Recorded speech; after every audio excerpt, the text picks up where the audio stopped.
بسم اللہ الرحمن الرحیم. اسلامیات پر کلاس 8 لیکچر نمبر 40. جس طرح ہم نے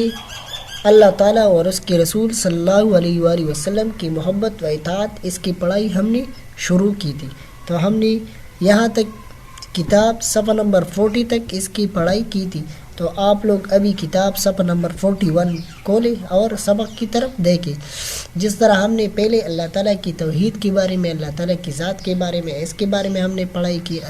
اور اسی طرح اللہ تعالیٰ کے ساتھ محبت کے بارے میں پڑھائی کی. اب ہم آتے ہیں رسول اللہ صلی اللہ علیہ وآلہ وسلم کے ساتھ محبت، کیونکہ جس طرح ہم نے پہلے بتایا تھا کہ ایمان کا تقاضا یہ ہے کہ اللہ تعالیٰ کے ساتھ محبت کی جائے. تو اب یہاں پہ رسول اللہ صلی اللہ علیہ وسلم کے ساتھ محبت اور کیوں اور کس طرح ضروری ہے، قرآن و حدیث کی روشنی میں جو کا حوالہ ہے یہاں پہ جو ذکر کی گئی ہے. تو آپ لوگ سبق شروع کرنے سے پہلے کتاب صفحہ نمبر 41 کھولیں اور سبق کی طرف دیکھیں. رسول اللہ صلی اللہ علیہ وآلہ وسلم کے ساتھ محبت. رسول اللہ صلی اللہ علیہ وآلہ وسلم کی محبت بھی ایمان کا تقاضا ہے. قرآن مجید نے اس محبت کا ذکر کیا. ارشاد باری تعالیٰ ہے، النبی اولیٰ بالمؤمنین من انفسہم. صورت احزاب میں یہ آیات مبارکہ صورت احزاب سے لی گئی ہے. صورت احزاب میں یہ اللہ تعالیٰ نے ارشاد فرمایا ہے. ترجمہ: نبی کریم صلی اللہ علیہ وآلہ وسلم مومنوں کے لیے ان کی اپنی جانوں سے بھی زیادہ محبوب ہے.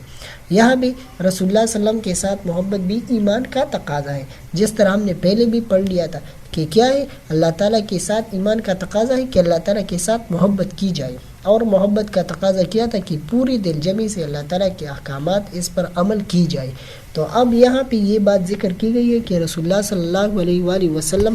کے ساتھ محبت بھی ایمان کا تقاضا ہے. قرآن کریم نے اس محبت کا ذکر کیا ہے، ارشاد کیا ہے، ارشاد باری تعالیٰ، النبی اولیٰ بالمؤمنین من انفسہم. نبی کریم صلی اللہ علیہ وآلہ وسلم مومنوں کے لیے ان کی اپنی جانوں سے بھی زیادہ محبوب ہے، کیونکہ جو ارشاد فرمایا گیا ہے کہ نبی کریم صلی اللہ علیہ وآلہ وسلم کیا تھے، اپنی امت کے لیے ایک محبت بہت زیادہ شفیق اور مہربان رحیم تھے. کیونکہ اس کا ذکر سورہ توبہ میں کیا ہے کہ تمہارے پاس تم ہی میں سے رسول آیا، اس پر تمہاری تکلیف کیا ہے، گرا گزرتی ہے، بہت زیادہ بری گزرتی ہے، وہ تمہاری کامیابی کا انتہائی خواہش مند ہے، مومنین کے لیے بے حد شفیق اور رحیم ہے. جب کسی امت کا پیغمبر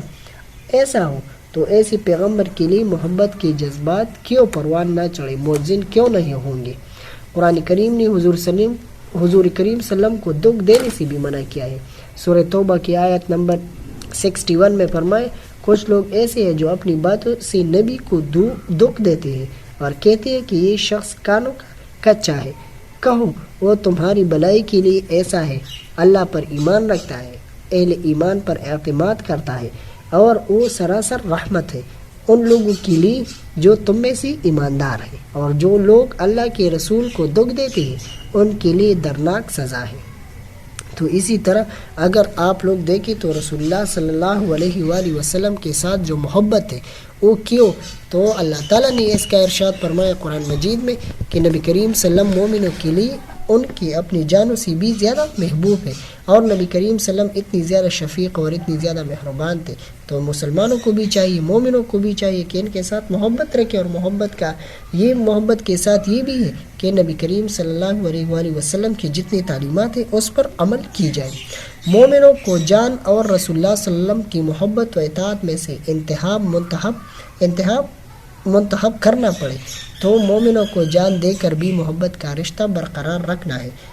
اسی طرح مومنوں کو جان اور رسول اللہ صلی اللہ علیہ وسلم کی محبت و اطاعت میں سے انتخاب کرنا پڑے تو مومنوں کو جان دے کر بھی محبت کا رشتہ برقرار رکھنا ہے. دوسری بات یہ کہ اگر مومنوں کی جو اپنی جان ہے اور اگر نبی کریم صلی اللہ علیہ وسلم کی اطاعت ہے تو اگر جان دینا پڑے تو کوئی بات نہیں، لیکن کیا کریں گے، اس کے ساتھ محبت کا پتہ اس وقت چلے گا کہ ان دونوں میں وہ کیا کر لیتا ہے، نبی کریم صلی اللہ علیہ وسلم کے ساتھ محبت کر لیتا ہے یا کیا ہے اپنی جان سے محبت. تو وہ کیا کریں گے، وہ نبی کریم صلی اللہ علیہ وسلم اپنی جان پر نبی کریم صلی اللہ علیہ وسلم کو ترجیح دیں گے. تو پھر یہ کیا ہو جائے گا، محبت کا جو اظہار ہے، محبت کا نبی کریم صلی اللہ علیہ وسلم کے ساتھ محبت کا حق ہے تو وہ ادا ہو جائے گا. پھر ارشاد ہوا، اللہ تعالیٰ نے قرآن مجید میں کیا ارشاد فرمایا ہے، لا تقدموا بین یدی اللہ ورسولہ واتقوا اللہ۔ سورۃ حجرات میں اللہ تعالیٰ نے جو ارشاد فرمایا ہے، ترجمہ اللہ تعالیٰ اور اس کے رسول صلی اللہ علیہ وسلم سے آگے نہ بڑھو اور اللہ سے ڈرتے رہو۔ آپ لوگ کیا کریں گے؟ آپ لوگ جس طرح یہ سورۃ حجرات میں یا ایھا الذین آمنوا لا تقدموا بین یدی اللہ ورسولہ واتقوا اللہ، یا ایھا الذین آمنوا لا ترفعوا اصواتکم فوق صوت النبی ولا تجہروا لہ بالقول، جس طرح سورۃ حجرات میں یہ بات ذکر کی گئی تھی کہ ایک دیہاتی ایک بدو وہ آئے تھے اور وہ یہ آواز لگا رہے تھے کہ اخرج یا محمد، اے نبی کریم صلی اللہ علیہ وسلم آپ کیا کریں، باہر نکل آؤ۔ تو پھر اس کے بعد اللہ تعالیٰ نے یہ صورت نازل کی کہ آپ لوگ کیا کریں گے، کیونکہ نبی کریم صلی اللہ علیہ وآلہ وسلم اپنی امت کے لیے بہت زیادہ شفیق اور مہربان ہے، تو آپ لوگ بھی اس کی عزت رکھیں۔ آپ لوگ کیا کریں، لا تقدموا بین یدی اللہ ورسولہ واتقوا اللہ، اللہ تعالیٰ اور اس کے رسول صلی اللہ علیہ وسلم سے آگے نہ بڑھو اور اللہ سے ڈرتے رہو۔ آپ لوگ کیا کریں گے، اللہ اور رسول اللہ صلی اللہ علیہ وسلم کے جتنے بھی احکامات ہیں ساری چیزیں اس پہ عمل کریں، اور آپ لوگ کیا کریں، نبی کریم صلی اللہ علیہ وسلم کو دکھ اور تکلیف اور یہ آپ لوگ کیا کریں، یہ نہ دیں، آپ لوگ اس کو ایذا تکلیف یہ نہ پہنچا دیں، اللہ تعالیٰ اور اس کے رسول صلی اللہ علیہ وسلم سے آگے نہ بڑھو اور اللہ سے ڈرتے رہو۔ گفتگو میں سلیقہ، عمل میں مطابقت اور رویوں میں اطاعت پیدا ہوگی تو تقوی کا حق ادا ہوگا۔ گفتگو میں سلیقہ، کیونکہ جب انسان گفتگو کر لیتا ہے، بات چیت کر لیتا ہے، وہ باتیں کر لیتا ہے، تو گفتگو اچھی انداز سے، اچھی طریقے سے، ایک سلیقہ کے ساتھ، ایک اچھی انداز کے ساتھ وہ کیا کرے، وہ گفتگو کرے، اچھی طریقے کے ساتھ وہ کیا کرے، وہ گفتگو کرے۔ عمل میں مطابقت، دوسری بات یہ ہے کہ عمل میں کیا کرے، مطابقت، اور رویہ عمل میں مطابقت، اس کی زبان میں جو کچھ ہو اور اس کے دل میں جو کچھ ہو تو وہ کیا کرے، ان دونوں کا آپس میں مطابقت ہو، اور یہ نہیں کہ زبان سے جس طرح ہم کچھ اور کہتے ہیں اور ہمارا عمل کچھ اور نہیں۔ گفتگو بھی شائستگی کے ساتھ، اچھی گفتگو، خوبصورت گفتگو، کلام، کیونکہ نبی کریم صلی اللہ علیہ وسلم کا ایک حدیث مبارک ہے کہ سب سے بدترین شخص وہ ہے جس کی بد زبانی کی وجہ سے لوگ ان سے ملنا چھوڑ دیں، تو یہ بہت زیادہ بری بات ہے۔ تو ہمیں چاہیے ہم جو بھی بات کریں بڑوں کے ساتھ ادب کے ساتھ، ایک طریقہ کے ساتھ، کیونکہ ہمیں بڑوں کا ادب کرنی چاہیے، اور عمل میں مطابقت، ہمیں یہ نہیں ہے کہ میری زبان اور ہمارے دل میں کچھ اور ہماری عمل کچھ اور ہو، نہیں، ہمیں عمل بھی اپنی سنت کے مطابق اور نبی کریم صلی اللہ علیہ وسلم کی تعلیمات کے مطابق رکھنا چاہیے، اور رویوں میں اطاعت پیدا ہوگی۔ ہماری جو رویہ ہے، ہمارے جو ایٹیچیوڈ، رویہ، اخلاق، وہ کیا ہے، اس میں اطاعت پیدا ہوگی تو تقوی کا حق ادا ہوگا۔ تو پھر تقوی کا حق، اور ہم نے پہلے بھی بتایا تھا کہ تقوی کسے کہتے ہیں، پرہیزگاری کو، اور پرہیزگاری کیا ہے، گناہوں سے اپنے آپ کو بچائے رکھنا۔ اس لیے ضروری ہے کہ اللہ تعالیٰ کے احکام اور نبی کریم صلی اللہ علیہ وسلم کے ارشادات جاننے کی کوشش کی جائے۔ تو پھر یہ بھی ہے کہ اس لیے ضروری ہے کہ اللہ تعالیٰ کے احکام اور نبی کریم صلی اللہ علیہ وسلم کے ارشادات جاننے کی کوشش کی جائے۔ تو ان سب چیزوں کے لیے کیا ہے، علم کی ضرورت۔ انسان کیا کریں گے، انسان تب کامیاب ہوں گے جب وہ اللہ تعالیٰ کے احکامات، تو اللہ تعالیٰ کے احکامات وہ کس طرح مانیں گے، وہ تو گھر میں بیٹھ کے اور یہ نہیں کر سکتے کہ بس ساری علم اس کی ذہن میں آ جائیں گے۔ تو اللہ تعالیٰ کے احکامات اگر وہ جاننے کے لیے کیا، وہ قرآن و حدیث کی طرف جائیں گے، اور اس کے لیے کیا کریں گے، وہ علم حاصل کریں گے، کیونکہ علم کے علاوہ تو کچھ بھی نہیں ہو سکتا۔ تو لوگ کیا کریں گے، یہ اگر کوئی اللہ اور رسول اللہ صلی اللہ علیہ وسلم کی جو اطاعت کرنا چاہتے ہیں تو پہلے اس کو کیا کرنا چاہیے، اس کو علم، اور کیونکہ قرآن مجید میں بھی اللہ تعالیٰ نے ارشاد فرمائے، العلماء والذین آمنوا اشد حبا للہ، جو بہت زیادہ اللہ تعالیٰ کے ساتھ محبت رکھنے والے ہیں تو وہ کیا ہے، اللہ تعالیٰ سے زیادہ ڈرنے والے ہیں۔ تو اللہ تعالیٰ کی ڈر اور اللہ تعالیٰ کی خوف تب پیدا ہوگی، تب انسان کو اس کا پتہ ہو، تو وہ علم اگر حاصل کر لے تو انسان کیا ہو جائیں گے، دنیا میں بھی کامیاب اور آخرت میں بھی کامیاب ہو جائیں گے۔ تو یہاں پہ جو ارشادات جاننے کے لیے، اور دوسری نبی کریم صلی اللہ علیہ وسلم کی جتنی بھی احادیث مبارکہ ہے، جتنی بھی ارشادات ہیں، جاننے کے لیے کیا کریں گے، وہ احادیث کی طرف جائیں گے، وہ احادیث کی پڑھائی کریں گے، تو پھر اس کے بعد کیا ہو جائے گا، ان کو ان سب چیزوں کے بارے میں پتہ چلے گا۔ نبی کریم صلی اللہ علیہ وآلہ وسلم کا ارشاد ہے، نبی کریم صلی اللہ علیہ وسلم نے خود ارشاد فرمایا ہے، کیا ہے، لا یؤمن احدکم حتی اکون احب الیہ من والدہ وولدہ والناس اجمعین، لا یؤمن احدکم حتی اکون احب الیہ من والدہ وولدہ والناس اجمعین۔ نبی کریم صلی اللہ علیہ وسلم نے جو ارشاد فرمایا ہے، اس کا جو ترجمہ، تم میں سے کوئی اس وقت تک کامل ایمان والا نہیں ہو سکتا جب تک میں اسے جب تک میں اسے اپنی ماں باپ اولاد اور تمام لوگوں سے زیادہ محبوب نہ بن جاؤں۔ نبی کریم صلی اللہ علیہ وسلم کا جو حدیث مبارک ہے، تم میں سے کوئی اس وقت تک کامل ایمان والا نہیں ہو سکتا جب تک میں اسے اپنی ماں باپ اولاد اور تمام لوگوں سے زیادہ محبوب نہ بن جاؤں۔ تو اگر کوئی یہ دعویٰ کر لے کہ بالکل میں کیا ہوں، میرا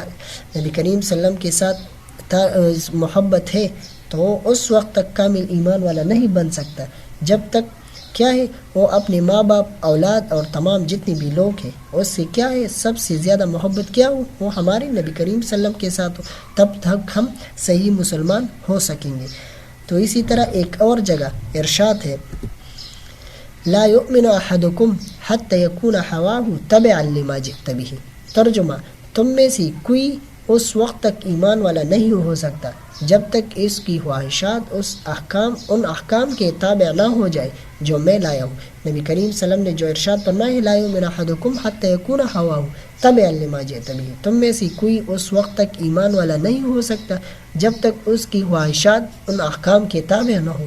جو میں لایا ہوں۔ ہاں، یہ حدیث مبارک ہم نے پڑھ لیا تھا، اس کی ساری ڈیٹیل تفصیل کی ایک انسان ہے، اس کی خواہشات کیا ہو، وہ اس احکام کے مطابق نہ ہو جائے جو نبی کریم صلی اللہ علیہ وسلم ارشاد فرما رہے کہ میں لایا ہوں۔ نبی کریم صلی اللہ علیہ وسلم اور اللہ تعالیٰ کے احکامات کے مطابق وہ کیا ہے اپنے خواہشات وہ ترک نہ کرے، تو وہ انسان کیا ہے وہ کامیاب نہیں ہو سکتا۔ تو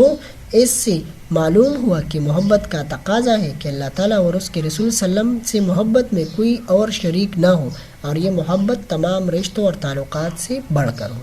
تو یہاں پہ بات یہ ہے کہ کیا ہو، اس سے معلوم ہوا کہ محبت کا تقاضا ہے کہ اللہ تعالیٰ اور اس کے رسول صلی اللہ علیہ وسلم سے محبت میں کوئی شریک نہ ہو، اور یہ محبت تمام رشتوں اور تعلقات سے بڑھ کر ہو۔ جتنی بھی ہمارے رشتے ہیں، ہمارے تعلقات ہیں، ہمارے جتنی بھی ساری چیزیں ہیں، تو کیا ہے ہم اللہ اور رسول اللہ صلی اللہ علیہ وسلم کے ساتھ اس سب چیزوں سے ہمارا محبت اللہ اور رسول اللہ صلی اللہ علیہ وسلم سے زیادہ ہو۔ تو ابھی ہر انسان دیکھے کہ ہماری اللہ اور رسول اللہ صلی اللہ علیہ وسلم کے ساتھ کتنی محبت ہے، کیونکہ یہ صحابہ کرام کی طرف اگر ہم جائیں تو صحابہ کرام کی حضور صلی اللہ علیہ وسلم کے ساتھ کس طرح کتنی محبت تھی۔ صحابہ کی حضور کریم صلی اللہ علیہ وسلم کے ساتھ جو محبت ہے اسے عروہ بن مسعود ثقفی اور بہت سے لوگوں نے بیان کیا ہے۔ جب حضور کریم صلی اللہ علیہ وسلم باتیں کر لیتے تو وہ ایسے خاموش اور ساکت بیٹھے رہتے تھے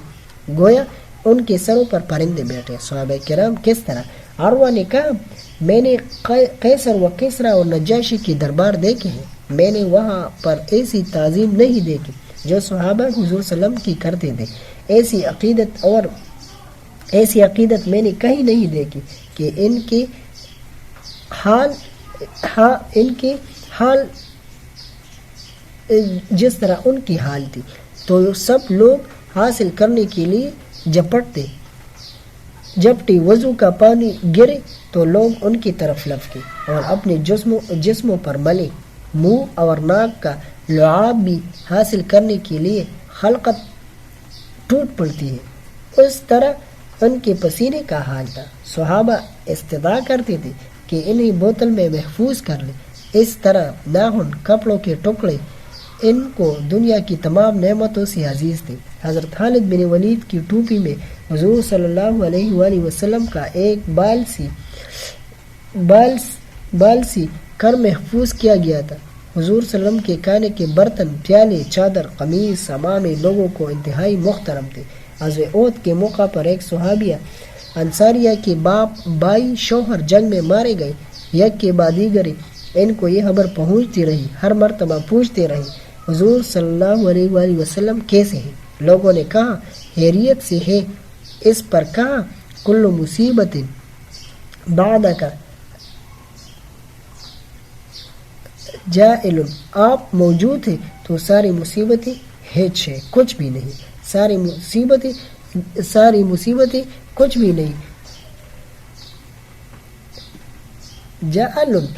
سبحان اللہ، کتنی عظیم عقیدت ہے۔ یہاں پہ جتنی بھی صحابیات تھے اس کی جو کیا کہتے آپ صلی اللہ علیہ وسلم موجود ہے تو ساری مصیبتیں کچھ بھی نہیں، اتنی زیادہ نبی کریم صلی اللہ علیہ وسلم کے ساتھ صحابہ کرام کی محبت۔ تو ابھی ہم دیکھیں، اب آپ لوگ خود ہر کوئی اپنا موازنہ کرے کہ ہماری نبی کریم صلی اللہ علیہ وسلم کے ساتھ محبت کتنی ہے، کیونکہ ہمارے نبی کریم صلی اللہ علیہ وسلم کے ساتھ محبت زیادہ ہے یا کم ہے، تو اب ہر انسان اگر اس پہ اپنے آپ کو تولے تو پھر اس کو پتہ چلے گا کہ ہماری محبت نبی کریم صلی اللہ علیہ وسلم کے ساتھ کتنی ہے اور کتنی نہیں ہے۔ رسول اللہ صلی اللہ علیہ وسلم سے محبت کا لازمی نتیجہ یہ ہو کہ آپ صلی اللہ علیہ وسلم کے ارشادات کو تمام ذاتی پسند و ناپسند پر ترجیح حاصل ہو۔ اسی کے بارے میں اللہ تعالیٰ کا ارشاد ہے وَأَطِيعُوا اللَّهَ وَأَطِيعُوا الرَّسُولَ وَلَا تُبْطِلُوا أَعْمَالَكُمْ، اللہ تعالیٰ اور رسول صلی اللہ علیہ وسلم کی اطاعت کرو اور اپنے اعمال ضائع نہ کرو، یعنی اطاعت کے بغیر اعمال ضائع ہوتے ہیں۔ یہاں پہ اگر دیکھیں تو اطاعت، اگر ہم نبی کریم صلی اللہ علیہ وسلم کی اطاعت نہیں کریں گے تو کیا ہو جائے گا؟ ہماری اعمال ضائع ہو جائیں گے۔ رسول اللہ صلی اللہ علیہ وسلم سے محبت کا لازمی نتیجہ کیا ہے کہ آپ صلی اللہ علیہ وسلم کے ارشادات کو تمام ذاتی پسند ناپسند پر ترجیح ہو۔ میں یہ چیز مجھے پسند ہے اور یہ مجھے ناپسند ہے اور یہ ہے اور وہ ہے، جتنی بھی ساری چیزیں ہیں ہم ان سے الگ ہو کے ہم اللہ اور رسول اللہ صلی اللہ علیہ وسلم کے ساتھ محبت رکھیں گے، نبی کریم صلی اللہ علیہ وسلم کی تعلیمات پر عمل کریں گے تو کیا ہے ہماری اپنی ذاتی پسند اور ناپسند یہ نہ ہو۔ تو یہاں پہ جو ارشاد فرمایا گیا ہے اطیعوا اللہ واطیعوا الرسول ولا تبطلوا اعمالکم، اللہ تعالیٰ اور رسول صلی اللہ علیہ وسلم کی اطاعت کرو اور اپنے اعمال ضائع نہ کرو، اپنے اعمال برباد نہ کرو، کیونکہ اطاعت کے بغیر اعمال ضائع ہوتے ہیں کہ اگر کوئی اطاعت نہ کرے تو اس کے اعمال کیا ہو جائیں گے؟ وہ ضائع ہو جائیں گے، وہ برباد ہو جائیں گے، کیونکہ اطاعت کے بغیر، تابعداری کے بغیر کیا ہو جاتے ہیں؟ ہم جتنی بھی اعمال کریں، ہم اگر کوئی بھی عمل کریں اور وہ نبی کریم صلی اللہ علیہ وسلم کے سنت کے طریقوں کے مطابق نہ کریں، خود سے کوئی طریقہ اپنائیں تو اس کا کوئی فائدہ نہیں ہوگا، کیونکہ ہم جو بھی کام کر لیں، جو بھی کر لیں، اللہ اور رسول اللہ صلی اللہ علیہ وسلم کی تعلیمات کے مطابق کریں تو ہمارے لیے اس میں ہمارے لیے کیا ہوگی؟ اس میں ہمارے لیے بہتری ہوگی۔ تو اس لیے نبی کریم صلی اللہ علیہ وسلم کے ساتھ محبت کا اظہار ہم اس طرح کر سکتے ہیں کہ نبی کریم صلی اللہ علیہ وسلم کی جتنی بھی تعلیمات ہیں، جتنی بھی اللہ تعالیٰ کے احکامات ہیں، اس پر عمل کریں تو یہ نبی کریم صلی اللہ علیہ وسلم کے ساتھ محبت